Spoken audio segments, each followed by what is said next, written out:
l'histoire de l'Halloween. Quand ça fait qu'un mois et demi avant l'Halloween, sur Facebook, tu as des parents qui disent « OK, check, c'est fait, j'ai acheté le costume de Bob l'éponge en velcro à la pharmacie. » C'est une bonne chose de régler. Attends, une bonne chose de régler pour qui? T'avais-tu l'impression que le dossier de l'Halloween, c'était ton dossier de parents? Il est là le problème, à mon avis. Moi, là, quand c'est la fête de mes enfants, là, je mets de la musique, il y a un bol de chips, du jus de raisin et des gâteaux. Ouais, voulez-vous me sacrer patience? Moi, là, je regarde avec un verre de vin et je m'assure qu'il n'y en a pas un qui va se noyer dans la piscine.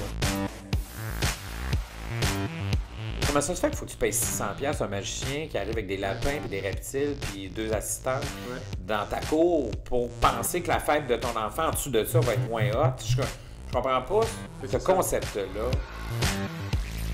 T'achètes moins la paix que si ton enfant est installé devant un écran toute la journée. C'est pas mal plus engageant à court terme comme parent de dire on fait un jeu, on ouvre là des papiers. Je te dis pas de te garrocher puis de fabriquer une piñata en papier mâché en forme de melon d'eau un mardi soir, on est d'accord. Mais c'est plus engageant à court terme. Je trouve que tu donnes des outils à tes enfants à moyen et long terme beaucoup plus que s'ils passent leur temps dans un mode de réception et non de création. Bonjour tout le monde, ici Carlo Coccaro pour aidersonenfant.com. Je suis très fier, très heureux de vous présenter aujourd'hui notre première balado-diffusion avec quelqu'un qui, et c'est très rare, a eu la chance de rencontrer des dizaines de milliers d'élèves québécois dans des centaines d'écoles au cours des 30 dernières années, et j'ai nommé l'auteur jeunesse Tristan Demers. Alors, Tristan Demers a écrit plus de 70 livres, beaucoup en bande dessinée avec son célèbre personnage de Gargouille, mais aussi des livres qu'on dirait un peu plus sérieux, ou en tout cas pour adultes, dont le tout dernier, intitulé L'imaginaire en déroute. J'ai voulu discuter avec lui, avec Tristan Demers, de cette notion-là de créativité, de l'importance de la créativité dans la vie des enfants et de leurs parents, mais on aborde aussi un paquet de sujets liés à l'éducation, liés à l'effort, à la stimulation des enfants et plus encore. Tristan, merci beaucoup de nous accueillir chez toi aujourd'hui. Ça me fait plaisir. Tu as lancé récemment le livre L'imaginaire en déroute où tu nous parles de ton expérience d'animateur en milieu scolaire et de la place qu'occupe l'imagination dans la vie des enfants. Pourquoi est-ce que c'est important pour les enfants d'être créatifs? Bien, c'est important parce qu'être créatif, souvent les enfants me disent « Ah, ben moi, je ne serai pas BDiste ou artiste, alors j'ai pas besoin d'être créatif. » Or, être créatif, c'est avoir cette possibilité de voir plus facilement les options qui se présentent à nous, faire des associations d'idées. C'est d'être en contact aussi constamment avec notre environnement. Ouais. C'est souvent ce qui manque parce que ce livre-là vient d'un constat que je fais depuis quelques années où je me rends compte que les enfants ont toujours besoin d'être accompagnés, encadrés, balisés.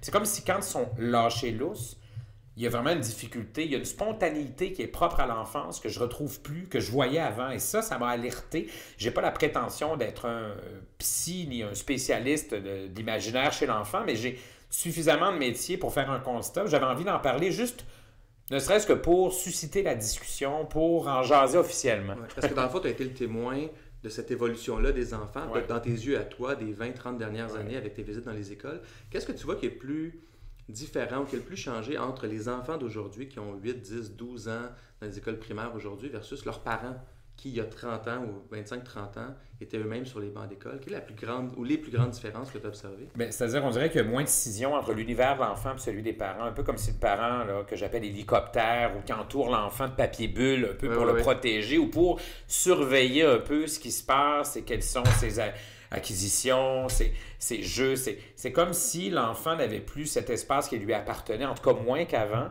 Et ce qui fait en sorte qu'il n'a pas l'habitude de devoir confronter les difficultés ou confronter les moments d'incertitude qui sont nécessaires pour qu'il puisse apprendre à trouver des pistes de solutions par lui-même. Parce que peut-être qu'on s'est donné aussi un système avec plein de belles richesses aussi, là, les services de garde, ici, les...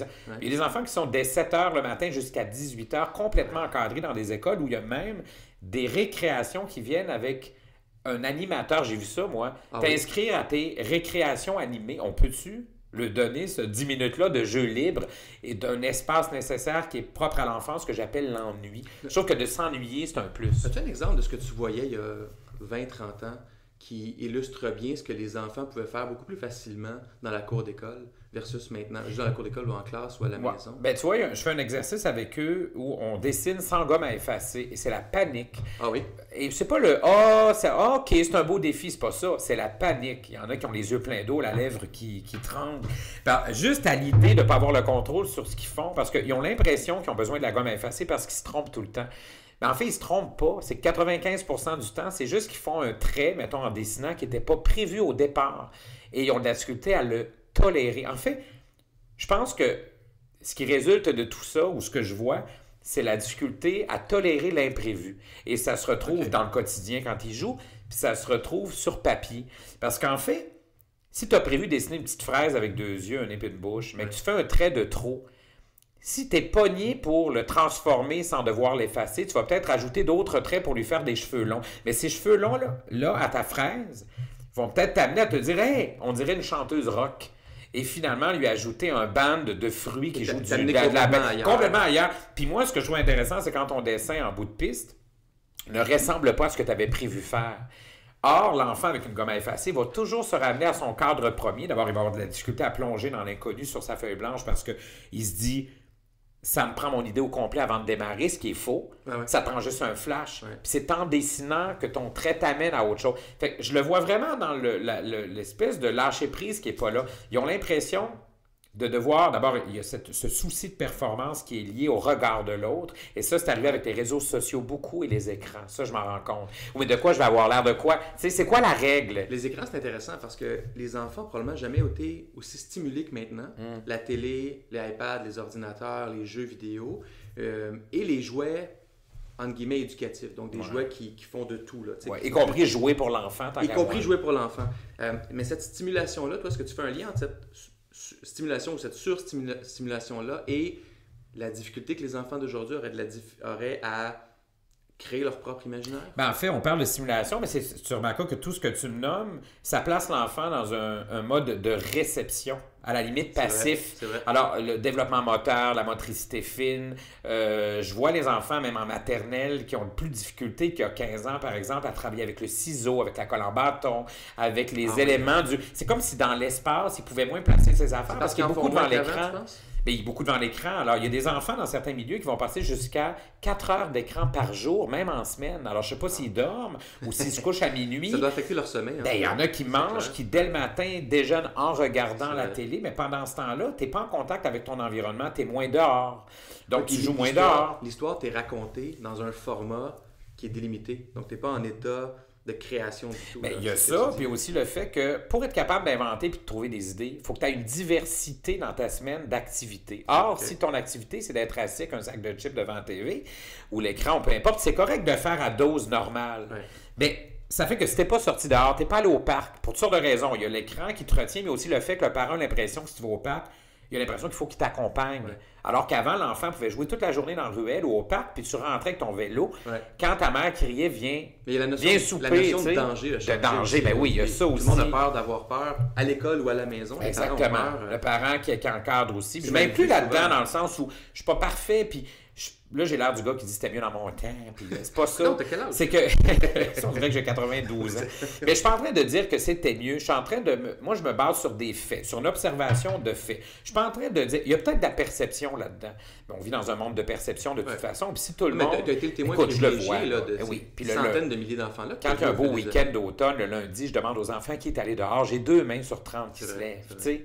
Même moi, avec mes enfants, quand on va dehors au parc ou patiner à l'aréna extérieure, c'est fascinant à quel point il y a peu de familles. Il y a peu de familles. Tu dis, quand on y va, est-ce qu'ils vont tant que ça tout seuls puis qu'ils rentrent quand c'est l'heure de souper? Non, quand ils vont avec eux. Ben c'est ça. Mais est-ce qu'ils vont, eux, de leur côté tant que ça? T'sais? Alors qu'avant, les enfants... ça veut dire qu'avant, là, les parents ne se posaient pas la question à savoir si l'enfant... Mais ce moment-là où ils jouaient dans la ruelle puis au parc, où il n'y avait pas plus de chances en passant de se faire kidnapper en 83 qu'aujourd'hui, les statistiques le prouvent.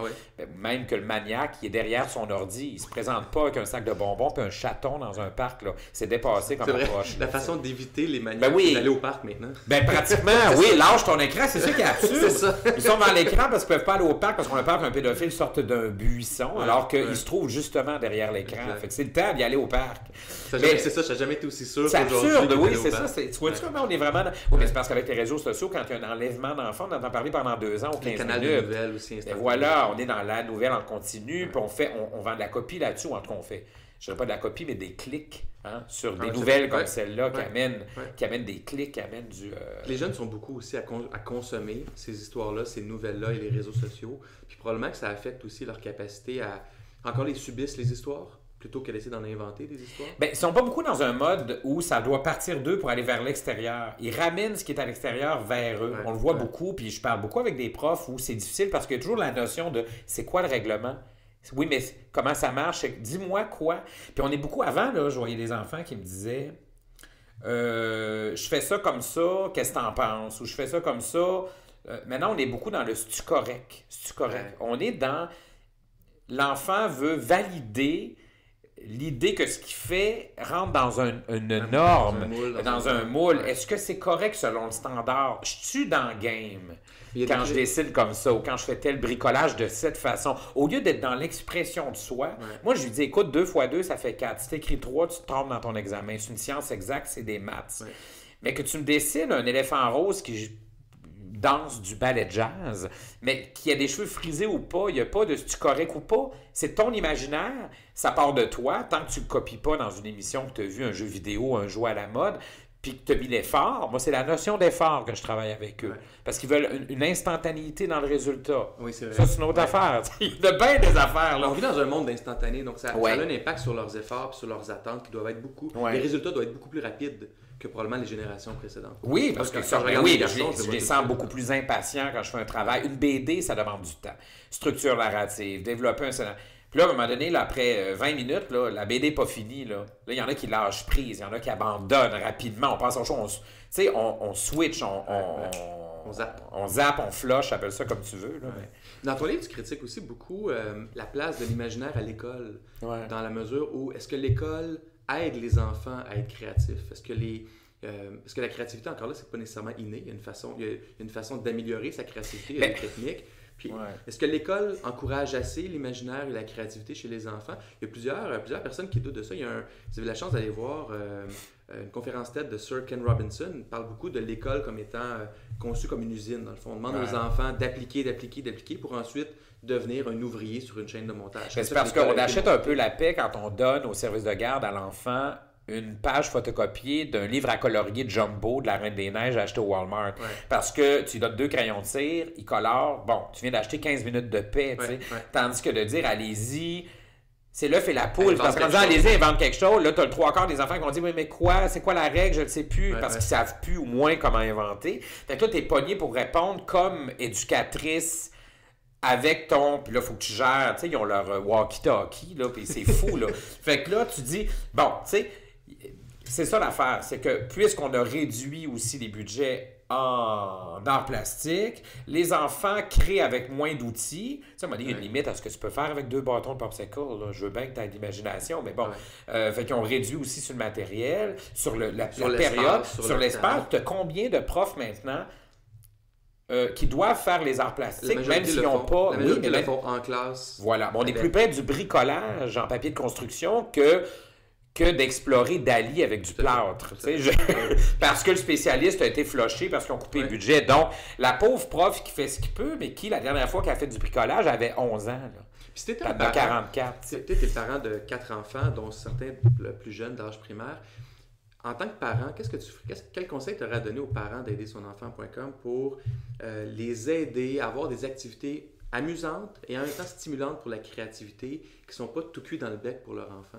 Ben, l'histoire des modèles, d'abord lâchons un peu le modèle, tu sais. Ne serait-ce que les Legos, tu vois. Dans les jouets qu'on achète déjà en partant, là. Tu sais, maintenant, tu as des tasses de thé, là, des services de thé en plastique, que quand tu penches ta tasse, il y a 2 piles dans le dos de ta tasse qui fait glou-glou, de ta théière, en fait. Mais pourquoi la théière vient faire glou-glou à ta place? Parce que si tu laisses l'enfant le faire avec sa bouche, son glou-glou, il va peut-être décider de faire un prout-prout. Et c'est beaucoup plus drôle, une théière qui fait prout-prout, dans la tête d'un enfant de 2 ans. Mais à partir du moment où elle fait ton bruit à ta place, tu viens d'enlever le pouvoir créatif à ton enfant. Tu deviens passager de ce Voilà. Tu viens juste d'acheter 2 piles de plus puis de payer ton jouet plus cher pour rien. Nuire à l'environnement. Voilà, bon, c'est ça. Puis ton jouet va finir dans une vente de garage anyway. Cela dit, je ne suis pas de ceux qui croient sais, moi, j'ai rien contre les Barbie, j'ai rien contre les... Faut pas virer fou. Parce que l'enfant a besoin aussi de s'identifier à une... d'appartenir à un groupe qui tripe collectivement sur quelque chose. Je veux dire, moi, je suis pas du genre à acheter juste des casse-têtes en bois à mes enfants. Ça va en faire peut-être des adultes qui faisaient construire leur propre casse-tête en bois avant. Oui, c'est ça. Il fallait qu'elle coupe l'arbre. C'est exactement. Comme dans la forêt. De A à Z. De A à Z, c'est hyper écolo. 3 ans faire un casse-tête 4 pièces. Mais après, ça te coûte plus cher en thérapie. T'es pas plus avancé. Non, mais c'est correct aussi. Je l'ai eu, ma boîte à lunch Goldorak à l'époque. Et puis bon, mon t-shirt des Goonies ou je ne sais trop. Mais fait que c'est de trouver un équilibre là-dedans. Tu sais, des espèces de jeux ouverts que j'appelle. Au niveau bricolage, au niveau dessin, moi, je suis un papa qui... Je me sens pas outillé en dessin. Je fais des dessins. J'aime bien copier les dessins que mon fils fait, qui est très bon, ou de livres. Ça me donne confiance parce que je me sens pas avec un talent que j'ai beaucoup développé. Mais ça, c'est correct. Il y a plein de parents qui me disent, on sait bien, lui, en parlant de moi. Il est bon en dessin. Fait que c'est facile de nous dire de faire le costume d'Halloween avec nos enfants. Mais moi, si je prends, par exemple, l'histoire de l'Halloween. Quand ça fait qu'un mois et demi avant l'Halloween, sur Facebook, tu as des parents qui disent, OK, check, c'est fait, j'ai acheté le costume de Bob l'éponge en velcro à pharmacie, c'est une bonne chose de régler. Attends, une bonne chose de régler pour qui? T'avais-tu l'impression que le dossier de l'Halloween, c'était ton dossier de parent? Il est là le problème, à mon avis. C'est que c'est pas ton dossier, c'est celui de l'enfant. Il pourrait bien se mettre ce qu'il veut sur la tête. Tu peux l'aiguiller en disant, va fouiner dans le sous-sol, regarde dans le garde-robe. Ici, on a un bac avec du vieux linge. Va chercher des éléments, puis on ira compléter au Dollarama avec une ceinture tripante. Ça, je n'ai pas de problème, ou à la friperie. Mais là où j'ai un problème, c'est quand l'enfant n'était même pas rendu là dans sa tête, parce que l'Halloween est dans un mois et demi, puis tu lui fais la surprise d'un costume que tu as acheté toute faite. Puis là, il va aller à l'école, puis il va gagner le premier prix. Pourquoi? Pas parce qu'il l'a fait, ce qu'on va célébrer. C'est pas sa créativité, c'est le fait que le costume du personnage le plus à la mode en ce moment. Donc, on vient encore célébrer l'espèce de célébrité du costume plutôt que exactement. Et voilà, et pourquoi les enfants me disent plus maintenant qu'ils veulent être chanteurs ou qui veulent être comédiens. Quand je leur demande ce qu'ils veulent être plus tard, ils me répondent connu. Puis être connu, c'est pas un métier. Ça devrait être la résultante d'un travail passionné qui est celui d'incarner quelque chose ou de chanter des chansons. Qu'est-ce que tu fais, toi, dans tes ateliers, dans les écoles? Parce que tu visites combien d'écoles par année? 70? À peu près, ouais. C'est beaucoup de monde, c'est beaucoup d'élèves. Là-dedans, tu en as des élèves qui doivent un peu... Je fais des exercices de lâcher prise. Je fais vraiment des exercices avec eux. J'ai un jeu de cadavre exquis où on fait un... Puis je l'ai fait avant-hier dans une école, puis il y a une petite fille un peu en panique à la fin parce que ton dessin se passe d'un enfant à l'autre. Et là, bon, si on est 25 fois 4 portions de personnages sur le même dessin, c'est une centaine d'idées. C'est une centaine d'idées en moins d'une demi-heure qui sortent de leur tête. Puis il y a une petite fille qui vient me voir, est-ce que je peux revoir mon dessin? Je dis, quel? Ben, le premier que j'avais fait. Ça veut dire que pendant 3 étapes, elle, ce qui a gossé, c'est que son dessin, il était rendu où dans la classe? Puis il y a quelqu'un qui travaillait dessus, puis elle avait plus le contrôle, qui maganait parce qu'elle avait plus le contrôle. Au lieu d'être dans l'abandon puis de comprendre que c'est un travail collectif sur lequel je disais, écoute, elle n'est plus à toi la feuille, elle est à personne, puis elle est à tout le monde en même temps. C'est comme pas grave. C'est ça le jeu, c'est un jeu de lâcher prise. Fait qu'ils sont vraiment dans une... Tu sais, moi, là, quand c'est la fête de mes enfants, là, je mets de la musique, il y a un bol de chips, du jus de raisin puis des gâteaux. Voulez-vous me sacrer patience? Moi, là, je vous regarde avec un verre de vin puis je m'assure qu'il n'y en a pas un qui va se noyer dans la piscine. Un seul verre de vin? Ou ben, oui, parce qu'il faut quand même... Parce que là, si le parent revient en fin d'après-midi et que je la sous, c'est pas mieux. Mais ce que je veux dire, c'est que c'est quoi cette affaire-là de... Moi, je me souviens pas, petit, d'avoir cru que mes fêtes étaient ratées parce que mes parents ne faisaient pas les clowns en avant. Tu comprends? C'est quoi cette affaire-là? On voit beaucoup de l'embauche de magiciens. Oui, atelier de cupcake. J'ai même vu des spas pour les petites filles. Là. Ils se font poser des ongles. Puis des affaires. Des jeux gonflables. Jeux gonflables. Écoute, il y en a qui, s'ils pouvaient se payer marimé pour venir faire 2 tours dans une camionnette, ils apprendraient. Comme les sultans au Qatar ou Oui, c'est ça. Mais tu sais... Puis je trouve que le parent se donne beaucoup de troubles là-dedans en pensant qu'en dessous de ça, en fait, c'est correct, là. Il le fait par amour, puis moi aussi, là. Mais je pense que derrière ça, il y a l'insécurité parentale de penser qu'en dessous de ça, la fête de ton enfant ne sera pas à la hauteur et de celle des autres enfants et de ce que ton enfant attend de sa journée. Tu sais, il y a toute une notion... C'est peut-être en lien aussi avec ce que tu dis dans ton livre par rapport à la capacité, même aux parents, aux adultes, d'être créatifs, de s'émerveiller, de faire des personnages, puis d'avoir du plaisir avec rien. Comment ça se fait qu'il faut que tu payes 600$ un magicien qui arrive avec des lapins, puis des reptiles, puis 2 assistantes dans ta cour pour penser que la fête de ton enfant en dessous de ça va être moins hot? Je comprends pas ce concept-là. Puis comment les parents peuvent... je sais pas si tu as la chance de le voir avec le contact que tu as avec les enfants, mais la présence de l'imaginaire chez les parents, une bonne façon d'enseigner à son enfant quelque chose, une valeur ou un concept, c'est de le vivre soi-même. Donc, quand tu es un parent empathique, il y a peut-être des bonnes chances que ton enfant te voit être empathique puis devienne empathique par imitation. Mais la créativité, c'est peut-être un peu la même chose. T'en penses quoi? Tu sais, un parent qui est capable d'avoir un imaginaire complètement débridé à la maison avec n'importe quoi, avec, en faisant des blagues complètement absurdes ou en prenant un élément de son environnement puis en faisant un petit univers qui dure 2 minutes. L'impact que ça peut avoir sur la capacité de l'enfant. C'est important parce que mais ça demande un investissement. C'est ça l'affaire. C'est que moi, je trouve que tu donnes des outils à ton enfant en investissant. C'est que tu achètes moins la paix que si ton enfant est installé devant un écran toute la journée. C'est pas mal plus engageant à court terme comme parent de dire on fait un jeu, on ouvre là des papiers. Je te dis pas de te garrocher puis de fabriquer une piñata en papier mâché en forme de melon d'eau un mardi soir. On est d'accord. Mais c'est plus engageant à court terme. Je trouve que tu donnes des outils à tes enfants à moyen et long terme beaucoup plus que s'ils passent leur temps dans un mode de réception et non de création. Mais ça me fait penser à, il y a quelques années, on permettait à nos enfants d'écouter la télé le matin, même les matins de semaine.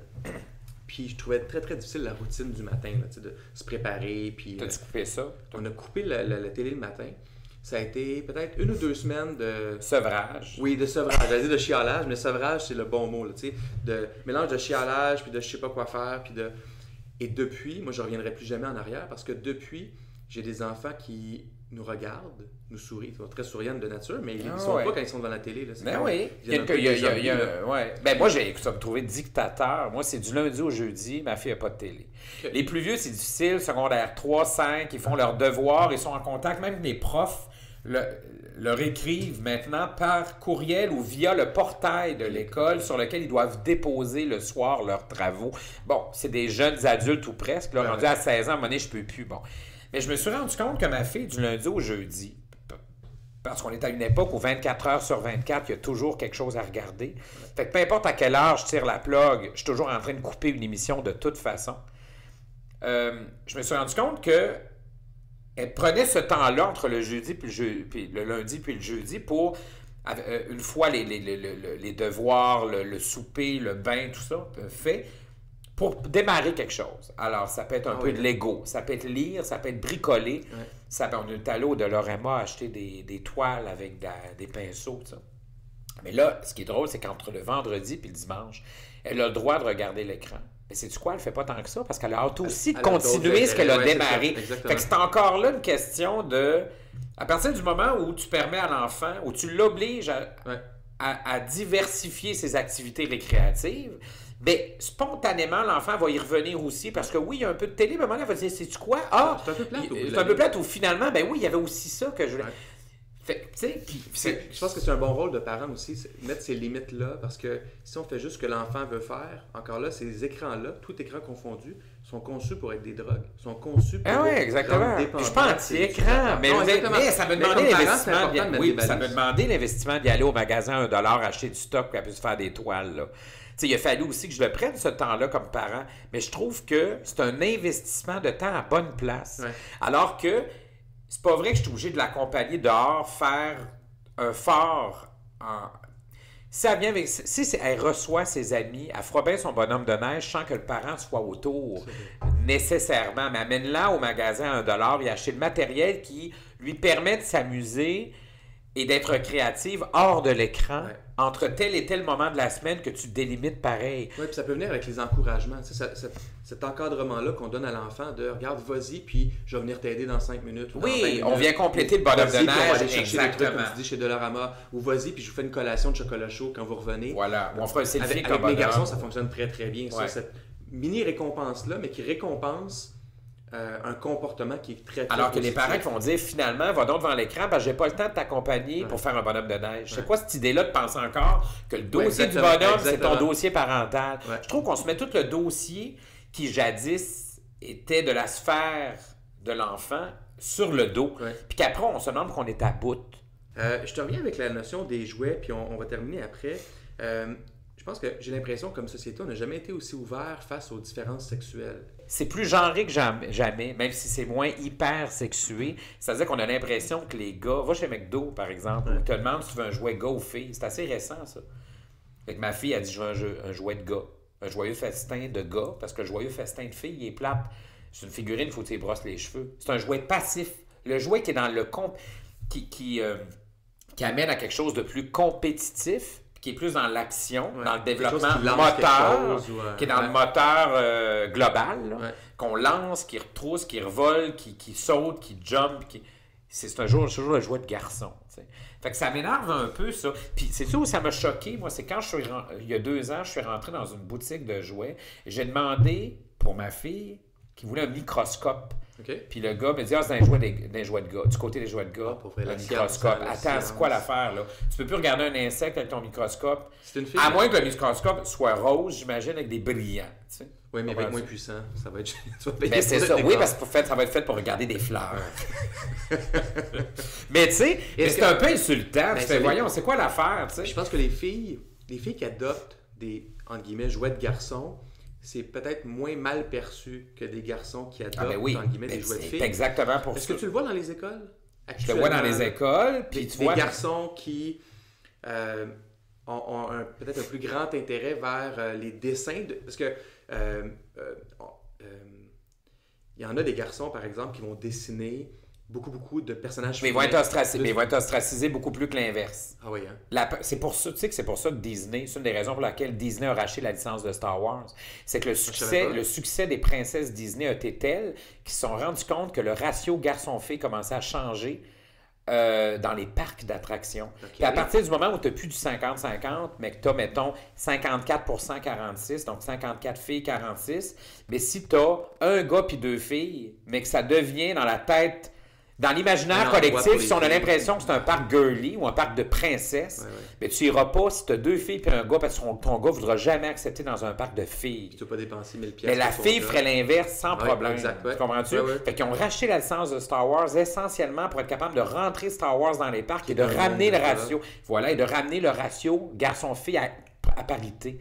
C'est fou de même. C'est une question de cash aussi, évidemment, de marketing, mais d'équilibre garçon-fille dans la perception de la licence genrée. Alors, un gars qui aime une affaire de filles ou la Reine des Neiges, il se fait ramasser. Une fille qui aime Star Wars comme pas grave. Tu sais. Si tu avais un de tes enfants, garçon, aimait des jouets de filles ou l'inverse, une de tes filles qui aime les jouets de garçons, puis qui se fait niaiser à l'école, c'est quoi le conseil que tu donnerais à ton enfant? Qu'est-ce que tu dirais à ton enfant pour...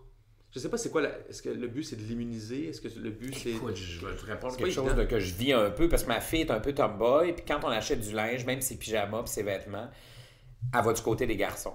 Parce que du côté des filles, c'est à couper au couteau.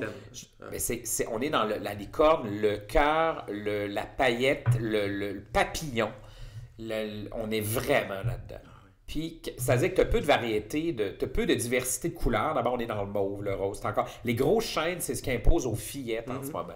Puis quand tu arrives du côté des gars, tu as une variété beaucoup plus grande. Elle a trouvé des pyjamas avec des renards tripants, avec des dinosaures, mais ce n'est pas... Le garçon n'a pas que les robots et les dinosaures. Mais comme ça que la fille est pognée juste avec des licornes, des papillons, ça me fait capoter.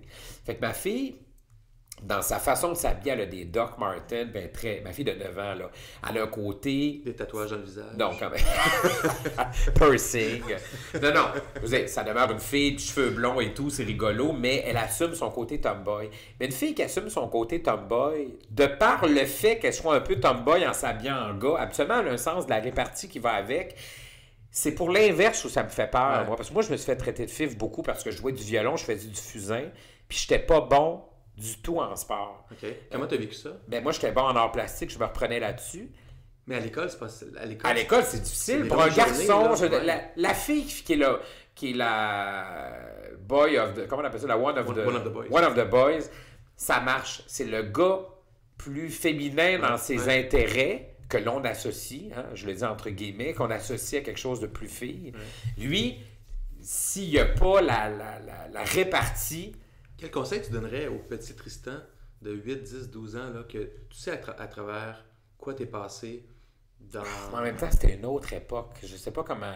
Mais tu dirais quoi à un de tes enfants qui vit la même chose? Ah, mais de fronter ça, de l'assumer, d'y aller avec autodérision puis de l'humour. Ben oui, moi, je parle de désamorcer. La différence avec mon époque et la nouvelle, c'est que le gars, il t'attendait au rack à Bessic après l'école pour te dire « Hey, le fif ». Maintenant, il y a 5000 personnes qui cliquent. Ben oui, il est bien fif. Hein? C'est ça la différence. Il t'attend sur Internet. Fait que c'est là où moi, des fois, je suis un peu bouche bée devant l'intimidation. Maintenant, a pris des proportions oui, c'était probablement qui te dépassent. C'était plus dur avant être intimidateur parce que ça prenait une forme de courage. Qui maintenant, sans courage, tu es capable de faire mal aux gens avec des mots sur des réseaux sociaux. Oui, puis tu multiplies l'affaire. Il y avait toujours bien juste... Oui, on me traitait de fif à l'école, mais les 17 qui me trouvaient fif me trouvaient hot en art plastique après. Fait que je venais comme désamorcer l'affaire. Puis bon, finalement, il est pourri. Tu sais, quand c'était le temps de choisir les équipes dans le gymnase... T'étais-tu le premier choisi? Ben, j'étais le dernier choisi, évidemment, mais le dernier après la petite grosse à boutons. Fait qu'à la fin... Quand il disait, ben coudonc, on va prendre la petite grosse à boutons, puis les autres, l'autre équipe faisait, on n'est pas Nick Demers. C'était humiliant, mais il y avait toujours bien juste ceux qui, maintenant, ça aurait été, hey, check, on va rentrer chez nous, on va aller sur Facebook, le dire qu'on était pas Nick Demers aujourd'hui. Puis le monde qui clique en dessous, c'est pas le cave, pas le fif, t'as pas. Bon. C'est particulier, là. Tu disais sur tes forces, malgré tout. Dans ce temps-là, on disait t'es bon en dessin. Oui, mais parce que j'avais cette... Oui. T'as de la gueule, là, tu parles. Oui, mais quelqu'un qui n'en a pas... Ouais. Je trouve qu'on est dans une ère rude. Je trouve que les enfants vivent dans une époque qui est dure, qui est rude, qui manque d'empathie, puis qui ramène à soi beaucoup. Alors, on est beaucoup dans l'expression de soi et dans la représentation de soi. On n'est pas beaucoup... Je trouve que c'est peut-être ce qui manque à l'école aussi. Une espèce de cours de citoyenneté, d'empathie, de rapport avec l'autre. Oui, mais on est tellement dans un monde individualiste qu'on se ramasse, on se dit toujours, oui, mais moi, ça va me donner quoi? Moi, tu être capable de payer mon pick-up? Tu sais, on ramène ça à soi beaucoup plus qu'à la communauté. Tu sais. Je veux dire, moi, c'est correct là, de payer de l'assurance maladie, mais que ça puisse payer la hanche à une madame que je connais pas. Ça fait partie de l'idée de vivre en communautarité. Tu sais. Mais on est moins là-dedans. Là, écoute, ça a été super intéressant. Merci beaucoup, Tristan. On n'a rien réglé. on a éveillé les esprits. On a partagé c'est important que les gens comprennent aussi que, tu sais, moi, je pose les questions, j'arrive avec un constat, mais j'ai pas la prétention d'avoir des solutions. Et c'est pas vrai que c'était mieux quand j'étais petit. Il y avait d'autres problèmes. On est d'autres défis. Là, il y a peu de gens qui ont eu la chance de côtoyer ces générations-là au fil des 30 dernières années avec autant d'enfants. Donc, ce constat-là, il est extrêmement intéressant. Moi, j'ai lu le livre au complet, super intéressant. Donc, c'est l'imaginaire en déroute. Quand nos enfants ne savent plus inventer, le petit sous-titre punché aux éditions de l'Homme. Voilà, c'est fait. C'était notre premier podcast, notre première balado-diffusion. Un merci spécial à Tristan Demers qui nous a accueillis chez lui pour cette entrevue et qui a été très, très généreux du privilège qu'il a eu d'observer tous ces élèves-là au fil des années. J'espère que vous avez apprécié. On va produire d'autres podcasts et d'autres entrevues au fil des prochaines semaines et des prochains mois. Et d'ici là, écoutez la suite pour connaître les actualités de Tristan Demers qui vient tout juste de lancer un tout nouveau livre dernièrement. Alors, écoutez la balado suivante pour tout savoir sur ce qui s'en vient et on se recroise très bientôt.